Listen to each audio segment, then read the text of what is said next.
Hi everyone, my name is Palak and in this video we will be talking about mensuration. So let's start by talking about conversions. Many people get confused when it comes to conversions, probably because there are so many quantities, right? So many degrees, but it's actually quite simple. So when you're moving from a higher degree to a smaller degree, you divide the number or your quantity. And if you're moving from a smaller degree to a larger degree, then you multiply your quantity. For example, if you're moving from a kilo to a deca, then you would divide it by 100. And if you're moving from a milli to a deci, you would multiply it by 100. So a kilo is basically 10 to the power of 3, hecto is 10 to the power of 2, deca is 10 to the power of 1, x is basically any of your units. So it could be meter, it could be grams, kg, sorry, my bad. It could be grams, liter, etc. Then deci is 10 to the power of minus 1, centi is 10 to the power of minus 2, milli is 10 to the power of minus 3. Now let's talk about perimeter and area. So perimeter is basically the boundary that surrounds your shape. So for example, if I drew this particular triangle, so these three lines that I've drawn, that is the length of the sum of the length of these three triangles is my perimeter. But what is my area? The space that's within this triangle. So this space right here, the shaded portion, that is my area. So when it comes to a rectangle, the area is 2a plus b. So this is because, I'm sorry about my drawing. It's really hard to draw on the screen. But since this side and this side are equal, and this side and this side are equal, you can write 2a plus b. Then when it comes to a triangle, it's a plus b plus c. A parallelogram, again, like a triangle.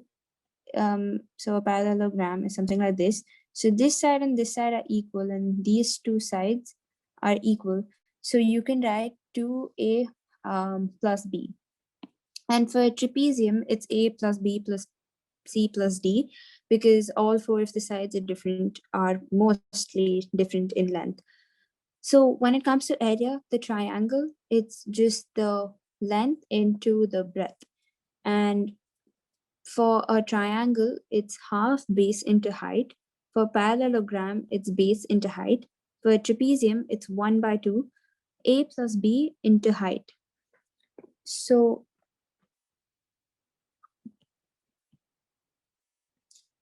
the second image, the image right here, is a trapezium, and that's a, and that's b, and this is the height.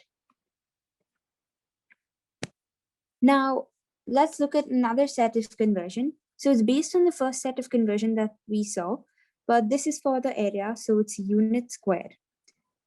So for example, if you want to convert from centimeter square to millimeter square, it might look very complex because of the number of zeros, and it might be difficult for you to remember, but it's quite simple actually.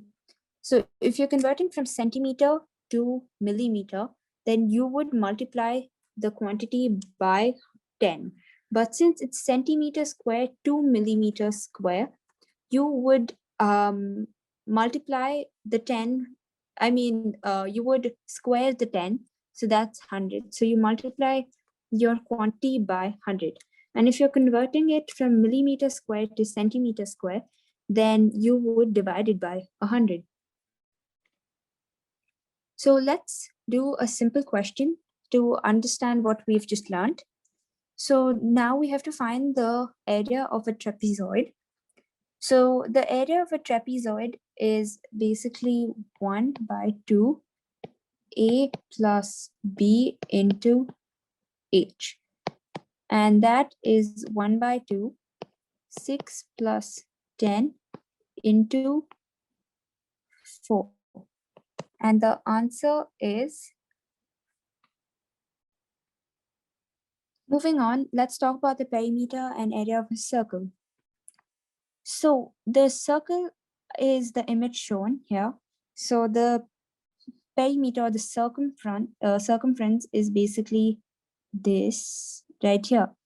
So the length of this particular thing is known as the circumference, and this can either be calculated by 2 pi r, and r refers to the radius, or or pi d. So 2 times the radius is your diameter, which is basically a line across the center um, of the circle, and that is why it is 2 pi r, which equals to pi d. And for the area, it is pi r square. Now, if you want to calculate the same thing, but only a portion of the, but only for a portion of the circle, then you have to look at the angle that's given, or theta. And to do that, um, so if you have to find the arc length, which is basically this part, so because this is my angle and that's my two radii, so the formula is the angle by 360 into 2 pi r. And if you need to do it for the area, then it's the angle by 360 into pi r square, because it's only a portion of your circle, and your circle has 360 degrees. So that is why it is by 360. So let's do a simple question. So please go ahead, pause the video and solve the question, and then come back and check if you've got the right answer. So how would we go about this question? So first of all, you have to notice that the angle given is on the other side, but we want to find the arc length here, right? So we have to find this angle, and this is 360 minus 145, and that is 215 degrees. So now if we have to find the area of the sector, it is the angle by 360 into 2 pi r. Oh, sorry, my bad.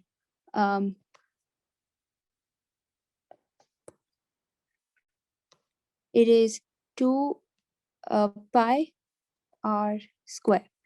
So this is 215 divided by 360 into pi 12 square, and the answer that you should get is 270. Please don't forget the units, because it also helps during exams. To use the units while you practice, it makes you remember to use it while you write your exams as well. And next, if you need to find the arc length, which is this, again, we found that this angle is 215 degrees. So the arc length would be the angle by 360 into 2 pi r, which is 215 by 360 into 2 by 12. And the answer that you should get is 45.02 centimeter. Moving on, let's look at a cylinder. So you can have three types of questions that come. One is regarding a hollow cylinder, which is a situation where you don't have the bottom or the the bottom or the top, and you can have a hollow can, so you have the bottom but you do not have the top, and then you have a solid cylinder which has both the bottom and the top. So when you look at a cylinder, you can, to remember the formula, you can always think of it as a sheet of A4 paper that has been wrapped into a circle. So then if you have to look at the surface area, right? So you'd have to find the length, and that is basically 2 pi r, which is basically the circumference, right? And then you multiply it with the height, because you need to find the area. And then if you need to do it for a hollow can, then you just have one side, which is one circle. So you would do 2 pi r h plus pi r square.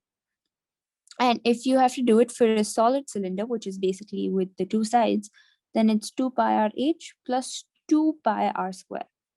And if you need to find the volume of a cylinder, then it is pi r square, because a cylinder is basically a circle, and then you have the height to it. So that's your cylinder. So it's the area of a circle, which is your top, into the height, which is h. Next, we have a cone. So one thing to remember about a cone is that every time you're calculating the surface area, you don't use this height.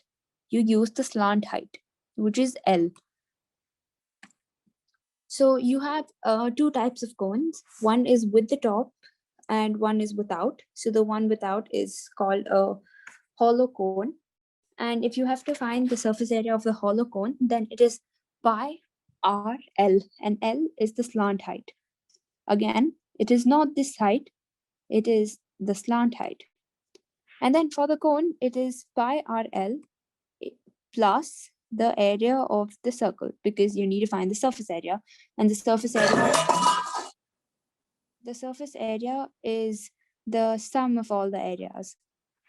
And for the volume of a cone, it is 1 by 3 area into height.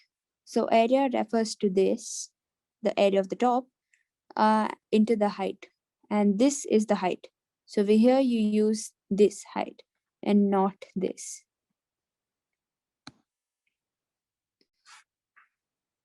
Now, when it comes to a cube is basically a 3D version of a square, right? So you have six squares in a cube. So the area of a square is a square or side square. And since you have six squares in a cube, you just write 6a square, and that's how you get the formula. For a cuboid, it's 2 length into breadth plus breadth into height plus height into length. So again, the surface area is just the addition of all the sides, the addition of all the areas of each side. And the sphere, for a sphere, the surface area of a sphere is 4 pi r square. Coming to the volume, you just multiply all the sides, right? So it's side cube or a cube. And for a cuboid, it's length into breadth into height. And for a sphere, it's 4 by 3 pi r cube. Now, let's do a simple question to understand what we've just learned.